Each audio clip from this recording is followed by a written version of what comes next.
本土民主反共，普羅政治，民聲起義。myradio.hk 最詳盡嘅新馬資訊，帶你看盡世界馬壇，論盡馬圈天南地北。馬場 USB 節目主持人尤達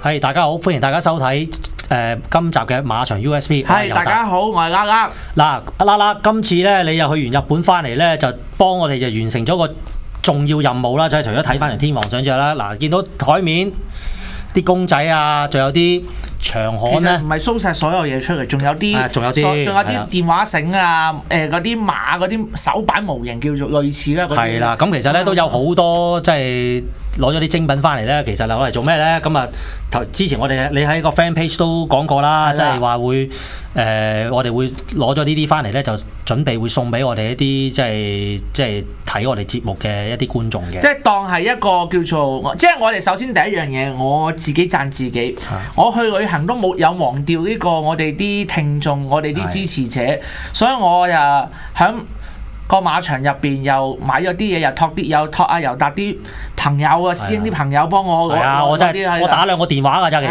係啊。咁啊有啲就我攞翻嚟，有啲係託師兄啲朋友咁樣就咁啊。嗱，我想講一講嗰4隻公仔咧，而家前面嗰隻咧。而家呢一個所謂話嗰個生產商咧，而家做新嗰啲其實啲毛冇咁厚嘅，係冇彩帶嘅，所以呢一啲咧你真係有錢都買唔到。絕對係話。而家咧就呢4隻嘢咧，呢類型嘅公仔只可以俾你喺日本嗰啲馬場嗰啲叫 information centre。俾你摸下㗎咋？俾你摸，咁我都摸，係啊，你可以喺嗰度摸，咁但係就買就冇㗎啦，呢隻就。咁啊，即係我啦嚇，咁啊我即係多得啲老友幫手啦，咁啊打個即係我日本啲朋友幫手就幫我攞到翻嚟，咁啊其實就即係再一次啦，即係我哋做咗咁耐啦，到而家都做咗幾集啦，咁都好多謝啲觀眾咧不斷咁樣支持我哋啦，又交月費俾我哋啦，咁所以咧呢度咧就即係啲少少嘅意思咧，就希望咧就回答翻你哋對我哋嘅支持。咁點樣可以攞到呢樣嘢咧？咁咧就好簡單。陣間節目完咗之後咧，節目完之前，因為今日咧我哋咧會做足3節嘅。咁啊我哋咧就會我哋就會問一個問題。咁你啱問咗問題之後咧，咁大家咧就即係喺嗰個我哋個 fan page 嗰度咧答咗。咁最先一定數目啦，因為好似長刊啊嗰啲咧，咁我就會睇翻即係答咗個先後次序咧，然後咧我就決定咧就點樣分配呢啲禮物，好嘛？咁啊，你話事咧，我冇乜意見。係啦，咁啊，因為今次咧今日嘅賽事，今日嘅要講嘅嘢都非常之多啦。咁因為所以就長話短説啊，睇片咁快睇片，富貴人隊。咁我哋咧就係啦，睇一片先。好啦，先睇翻呢一場廣東讓賽，就係睇翻嘅二寶啊。最主要就係而家放頭嗰隻嗱，呢一場馬就好慢步速，所以二寶咧由本來佢留後嘅就中段踩油走啦，就想走啦，咁但係就走唔甩。嗱，咁而家衝上嚟就係大印銀紙同埋美麗大，唔係和順超英同美麗大師。咁但係二寶佢擺喺前面走，佢都可以有一個 OK 嘅名次翻嚟，所以就要睇呢一個所以就要睇呢條片啦。係啦。好啦，跟住你睇另外一條片就係呢個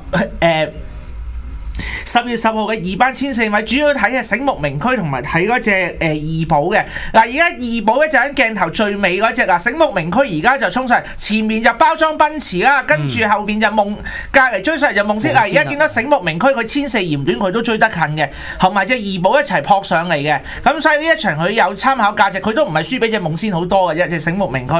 好啦，跟住睇呢一場咧就係1800米啊2班，因為上個禮拜格哥兒贏嗰場啊。嗱，一格哥兒就透過出嚟先。嗱，留意下而家鏡頭啱啱唔入鏡嗰隻就係安全喺大外檔咁衝上嚟。咁另外第3入邊咧就係有隻人強馬勁。咁咧就格哥兒咁呢場就贏咗啦。你睇下留意而家而家未入鏡嘅，咁就同隻人強奇惑咁入邊就係嗰隻人強馬勁。嗱，我主要想講下隻安全咧，佢真係冇乜點騎過好戲。好啦，跟住呢一條片就係2班1650啊，就係睇嗰隻直震撼藍衫粉紅藍帽粉紅衫嗰隻係啦，地箍嗰隻啦，係啦，咁樣咧隻直震撼咧就因為呢場就久休復出啦，咁佢就衝翻上嚟，咁啊輸咗俾嗰隻馬上發財。咁但係呢一場佢係咩133磅跑嘅，咁所以咧就都算跑得唔錯㗎啦。佢仲要喺唔啱嘅谷數跑，都算係咁啦嚇。咁好啦，咁阿師兄你講心水先啦啊！嗱，其實呢一場即係婦女銀袋咧，咁啊睇落去咧都係我自己咧就本來都係稱啲輕磅馬就比較多啲，咁但係咧即係綜合翻你頭先嗰啲片咁，同埋即係有啲馬嘅出過咧，我就大膽啲啦。咁啊，你嗰個喺度係啦，咁我擺呢度啦啊，好簡單啫。我都唔記得畫翻個圈添。包裝鬥士點解我會揀隻包裝鬥士咧？嗱，如果大家仲記得咧，即係啲包裝鬥士係舊年咧贏呢場婦女銀袋噶嘛，但係當時咧佢就孭113磅，咁但係後上咧係好出色嘅，即係後上如箭冚過隻威利加數。咁你睇翻個威利加數之後嚇，都喺國際賽都有表現啦。咁跟住之後啦，女王杯嗰日，柏少雷跑過第5，係啦，嗰日咧就真係咧。真係天堂與地獄啦！5隻馬一齊過終點，點知即係我當時咧我就係揀隻包裝鬥士，但係佢就係噏上噏落嗰下咧就啱啱就輸咗個第5，啱啱就影唔到啦，就得翻個第5。咁如果你跑即係隻馬咧，當然啦，佢而家再初出，今次嘅情況就好似唔同咗，因為佢而家係要孭131磅。係嚇，咁但係咧就因為你知道啦，即係薛達志啦，我唔想叫孫達志，因為好叫慣咗。即係薛達志咧，即係咧佢而家今季咧嗰個操練啲馬嗰個手法咧係已經唔同咗，同埋咧起碼明顯佢而家都叫做贏順咗啦。咁呢一隻馬好明顯佢一路即係。同啲包裝係嘅馬一樣，都係呢一隻咧，都係向住啲國際賽進軍。咁今次佢即係對住呢一紮叫做唔係話咁 top 嘅一班分子咧。就算佢孭翻131磅咧，我覺得佢係呢度咧，佢係級數係稱先，所以我就揀咗佢行先。咁跟住啦，直震撼啦。咁直震撼點解要揀翻佢咧？其實當然啦，呢隻馬你睇翻佢啱啱對上嗰場，即係谷數嗰場咧，喺完全唔啱場地，唔啱腳法，就叫做季內初出都可孭130幾磅都可以衝得咁行。咁你跑翻佢擅長嘅田草1800咧，就算佢揾翻偉達跑咧，我都要。即係都要稱翻佢多啲，同埋呢一次佢孭翻輕，係呢個124磅咧，亦都會係一個勝負嘅關鍵嚟嘅。咁如果你睇翻呢一場，你睇翻呢一棚馬，即係叫做撻過熱過身，都唔係好多隻。咁呢一隻佢初出都可以咁樣，咁孭翻輕磅嘅話咧，其實對佢嗰個機會係大好多。咁所以呢隻咧我都會揀翻佢啦。咁至於隻格哥兒啦，咁格哥兒咧就係我就欣賞佢咧，就係上一場咧佢即係田泰安騎咧。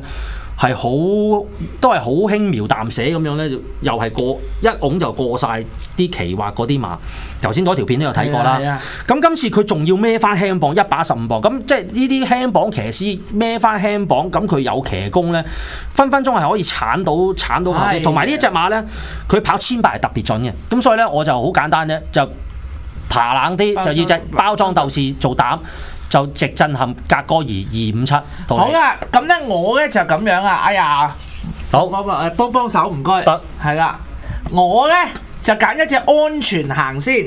點解咧？嗱，其實呢隻馬上年咧最後嗰2場馬佢好犀利，一條直路數行過隻勁趣，咁咧跟住佢復出咗今年第一場133磅跑成1600米，諗住都係熱身，但係都跑得唔錯，跑過第4。咪跑過應該係445咁翻嚟，咁跟住跑啱啱啦，上個禮拜即係跑格哥兒嗰場1800啊，無心攻堅嘅，完全睇到佢走大外檔，跟住氣下，但係最後佢嗰2步走上嚟咧係走得唔錯噶。好啦，到今日啊，而家你由133磅，你而家變咗咩114磅，莫雷拉攞翻嚟跑，咁響輕磅嗰個情況之下咧，咁我都揀翻佢先嘅。但係佢唔係贏緊，但係我覺得佢3甲係應該有嘅。佢最強嘅對手應該係醒目名區，因為佢係打比嘅季軍。嗱，我哋好簡單計一啲好簡單嘅數學，即係打比亞軍就係直震撼，季軍就係醒目名區，大家都係孭126磅嗰陣，而家直震撼孭124磅，咁醒目名區就拍孭114磅，仲要你諗下佢上場1004佢嫌短㗎，佢可以追隻夢仙追嗱，我唔好計包裝奔馳，佢輸俾華欣庭少少。追隻夢仙佢追到，跟住後邊贏翻隻二寶添，仲要咁喺咁樣嘅情況之下，告東尼今日擺手馬出嚟，擺隻奇畫啊，嗰啲醒目名區啊、正士理啊，咁一紮馬咁攞出嚟跑，咁我估係搏殺嘅呢個樣係似搏殺。等我隻彈球上鋪係啊，彈球上鋪，即係總之佢擺一紮馬出嚟嘅今日，係佢擺明係要搏命㗎啦呢場，即係佢贏唔贏到我又係唔敢講，但係佢一定係爭勝分子，同埋佢會跑俾你睇。咁跟住第三其實就直震撼格哥兒咁其實我就幾隻馬嗰度揀嘅，咁我可以講下點解我會咁揀。我最後其實就係響火紅人、二寶、格哥兒、人強馬勁，咁喺呢一紮馬裏邊度揀嘅。咁我逐隻點解我會揀翻隻直震撼？其實真係好勉強揀落去嘅啫。點解呢？因為佢準，同埋佢上場都咩重磅都跑得近，即係話隻馬其實佢按方。咁但係問題就係我點解我擺後就係要諗一樣嘢，就係高柏新今年個馬房真係好弱。同埋佢要讓翻醒目名區幫，喂你打比啊莫亞打到隻直震撼飛起，都係贏你隻醒目名區贏你半個馬位到嘅咋。你而家倒翻轉頭，我讓你10磅，咁好簡單嘅數學啊，咁我一定揀你醒目名區先啦。大家你仲要倒讓10磅嘅時候，好咁所以直震撼咁好勉強我都擺翻落去嘅原因就係咁樣。咁因為火紅人佢雖然佢呢場佢可以自己放，佢有個步速之利，咁但係咧我又有啲擔心佢始終都未翻到嚟。咁另外揀人強馬勁啊，馬啊真係 fit 嘅，老老實實講，不過係唔中意個騎師嘅啫。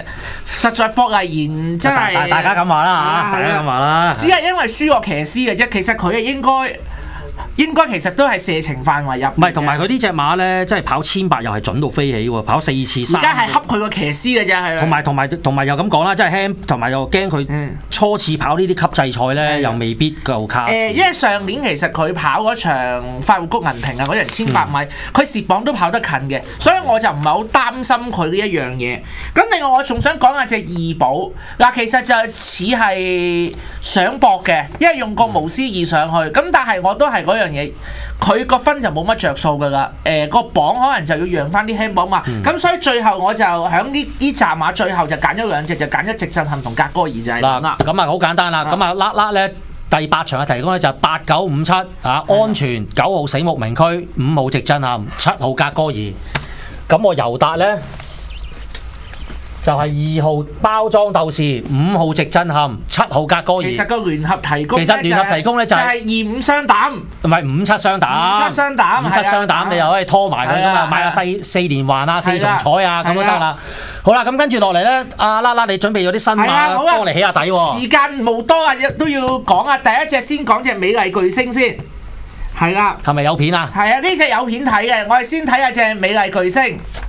麻煩好，喂唔係睇先睇咗佢個血統紙先，我想你幫我。係嗱，美麗巨星呢一隻馬咧，佢個老豆咧，佢係新種嚟嘅，佢係 Oasis Dream 嘅仔嚟嘅。佢本身咧就係 Oasis Dream 即係綠洲夢。係啦，佢係綠洲夢個仔。係啦，咁呢個係新種嚟嘅，係今年先至乜嘢嗱。本身咧佢咧呢隻叫 Acano 啊，佢係2歲已經贏1級賽跑，贏呢個 Prix Moly 啊，莫尼大賽贏一場法國2級賽，咁佢2010年先至配種，咁佢第一批仔都係3歲嘅啫。嗱，但係呢個美麗係第一次擺隻馬喺大摩度喎。佢媽媽咧嗰邊咧就係生過一隻馬叫做大家都熟悉嘅經典1哩賽亞軍叫金絲威將。係啦，就係佢個就係佢嘅4分3兄弟，因為金絲威將個老豆係 Oasis Dream 啊嘛。咁我哋跟住睇下佢嗰個賽績啊，麻煩嗱。本身咧佢咧就個賽績我真係麻麻地，因為佢又係嗰啲 Campton 嗰啲膠沙地積4班，即係贏嗰啲所謂 Campton 嗰啲膠沙地積，同埋佢都係響嗰啲冬季賽期9月去到11月咧，跟住佢都仲喺度跑緊嘅。咁呢一隻不過呢隻馬就可能會遲熟少少，因為金絲威將都係好啦。跟住我哋睇片啊，睇佢 Campton 點樣贏一場膠沙地啦。我哋去片啦。係啦。好啦，咁而家出邊咧白衫嗰只咧就係金斯威將，嗱入邊咧佢而家鬥緊嗰只馬就係潘蘇通嘅馬嚟嘅，大運場係啦，美麗巨星入邊鬥緊嗰只係潘蘇通嘅馬嚟嘅。咁而家美麗巨星嗱，你見佢雖然彈甩咗，但係咧騎得辛苦㗎。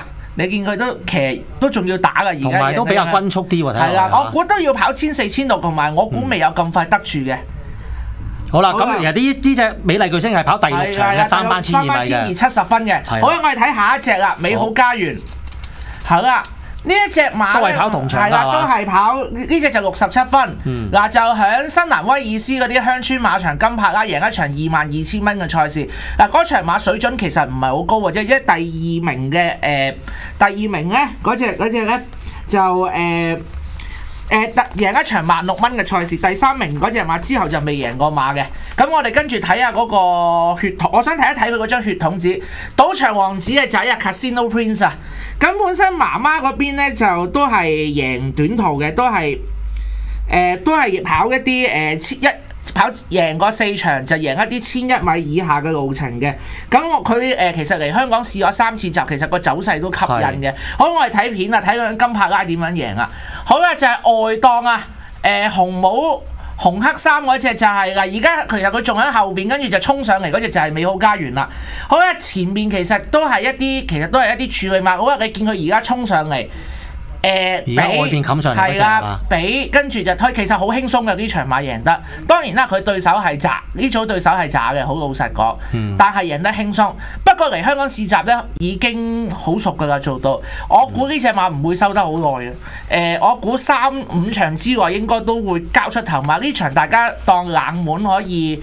買少少 pace 或者拖腳，我覺得可以拖埋佢嘅。因為同主嗰啲馬咩快人一步啊、宜昌之星啊嗰啲都收呢隻馬真係好快，冇得收埋好耐啊！呢隻馬應該3-4-5場之內初出都有啲表現得㗎啦，應該。好啦，咁跟住咧就睇下隻有禮啊，我哋。好啦，下一隻。係啦，呢隻係羅芬 Mentor 啊 羅芬 Mentor 係啦。咁咧本身呢隻馬貴嘢嚟嘅。跑第2場嘅喎，係啦，咁咧就14年嗰個拍賣會嗰度，復 Easter Ealing Sale 度賣出嚟，好貴啊！呢隻馬38萬澳洲紙，咁媽媽嗰邊咧，佢本身咧同一隻香港馬叫贏得意咧，就係半兄妹嚟嘅。咁咧因為呢隻咧就係第8胎嚟㗎啦，已經係之前5胎全部都贏咗嘅。咁咧本身咧呢個血統都係以跑短途為主嘅。嗱，呢一隻馬咧本身咧，其實咧上年咧，個試集咧已經咧有啲走勢已經試2歲嗰陣已經係試得好好嘅，已經係佢但係嗰陣佢嘅冇乜點 ready， 但係佢有啲天生速度俾你睇嘅。但係大摩咧就冇點樣去逼呢隻馬。由佢今年復活，由佢今年個大圈開翻到操，佢一直咧。都未除咗佢試集之外咧，佢都未試過跳一啲25秒以外，即係跳一啲24、25秒嘅神操嘅走勢嘅啫。但係佢去到最後試一課集，其實佢未得嘅。嗱，而家咁講啦，呢隻馬我覺得5成馬到嘅啫。但係咧，大家都係新馬，咁佢又有啲質素，好老實講，佢有啲質素嘅呢隻馬，會唔會話大家都係咁生嘅時候，咁樣就可以俾佢鏟到個第5名。唔係，其實佢埋門拍嗰啲人民武士啊、衝鋒友嗰啲都已經有啲嘢睇下㗎啦。少少啦，但係就好老實講。個身都仲未收好。如果佢睇得呢啲馬好高咧，6-7成馬就應該都 OK。不過咧呢場對手都強，你廣林飛魚啊，有摩連奴啊，你對翻呢紮咁啊，我會覺得有機會咧，憑個質素咧，俾有啲嘢俾你睇下。入唔入到3甲？咁真係唔敢講，但係佢會有啲嘢俾你睇下先嘅，應該都會。咁啊可以留意下佢走勢咯。咁啊跟住落嚟咧，其實咧，因為我哋都陣間都有好多嘢講嘅，跟住落嚟我哋成日想講翻咧上個禮啱啱嗰場墨爾本杯咧，因為即係都有好多事發生啦，即係中間有贏嘅又有贏嘅又有贏嘅背後嘅新聞。有啲輸咗又有輸咗背後嘅新聞，好多人俾人罰停賽，有好多人俾人罰停賽，又俾人罰錢，罰到阿媽都唔認得啊！咁啊，我哋點樣開始先啊？我哋不如咁啦，睇下墨爾本杯嗰條片啦，睇翻場賽事先好冇？係啊，睇下隻彭城貴就點樣攻下呢個墨爾本呢個傳奇嘅故事。嗱，而家其實佢咧綠帽咁啊，粉紅衫咁樣就綠袖嗰隻就係嗰隻彭城啊，而家衝上嚟嗰隻就係彭城，出邊咧就係嗰隻大軍洞啊，即係嗰隻 Max Stein 係啦，咁咧。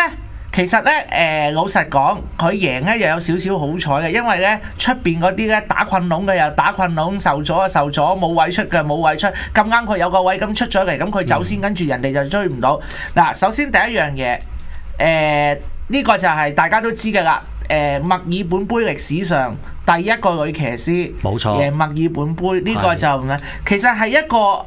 因為今日阿師兄錄會客室咧，咁啊有個特別嘉賓出嚟同佢錄啦，你同佢錄啦，咁同佢傾過下偈。我哋其實覺得咧就係、都講過一樣嘢，就係話佢呢一屆墨爾本杯咧嗰個歷史價值啊，唔會比大花嗰屆第三個冠軍，絕對係啊！因為你淨係一個第一個女騎師攞墨爾本杯就已經係足以創下歷史啦，第一樣嘢啦。因為其實個古仔係好傳奇嘅。嗱，首先大家要知道呢個 Michelle Payne 啊，呢個佩妮係咩人？佢係佩恩嘅妹妹。佢成個 Payne 家族咧，即係嗰個喺個賽馬係一個賽馬世家嚟嘅，即係好似阿柏寶嘅太太，同佢係姊妹嚟嘅。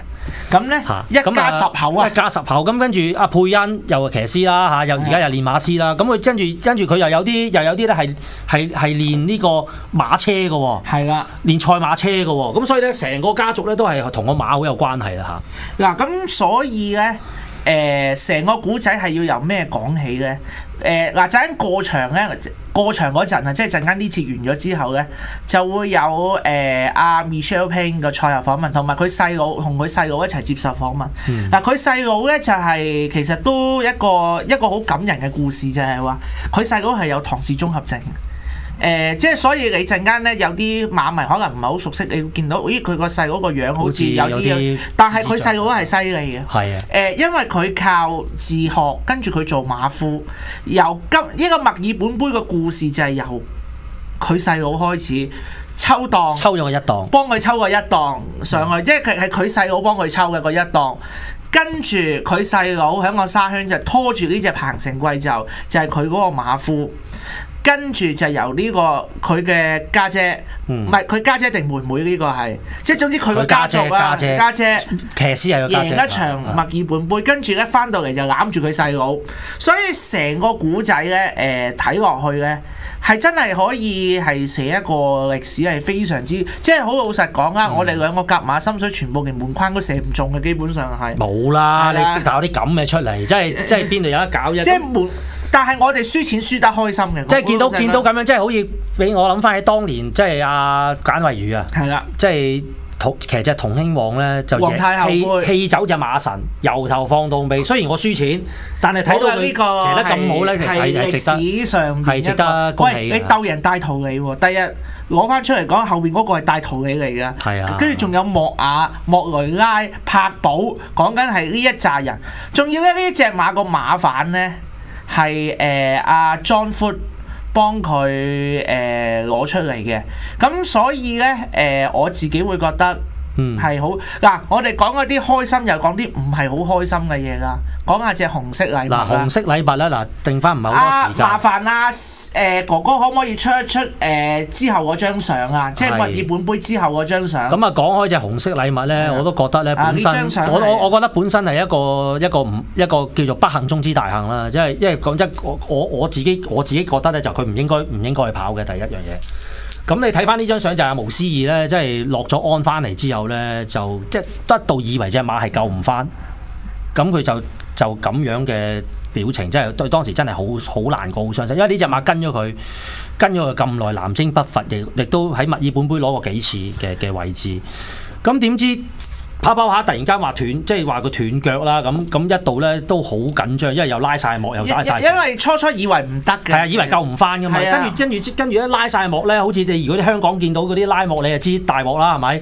跟住後來咧隻馬咧去咗，即刻送咗去獸醫院，咁好彩救得翻，咁跟住之後咧即刻都冇辦法啦，都要宣佈，因為佢已經直情係完全係喪失咗競賽能力。其實咧正常嚟講咧，呢一啲馬一般嘅馬主係唔夠噶啦，因為咁，但係我首先要同夏佳理即係向佢致敬，對一隻所謂話叫做人哋覺得冇配種價值，佢都好尊重嗰個生命，用不盡所有嘅方法都要救翻呢隻馬翻嚟。係。咁而家就真係吉人天相，即係都為阿夏佳，因為其實呢隻馬係佢繼翠河之後，另外一隻佢好能夠代表佢最威㗎啦，即係翠河之後最叻係佢㗎啦，即係贏獎金你會贏得最多。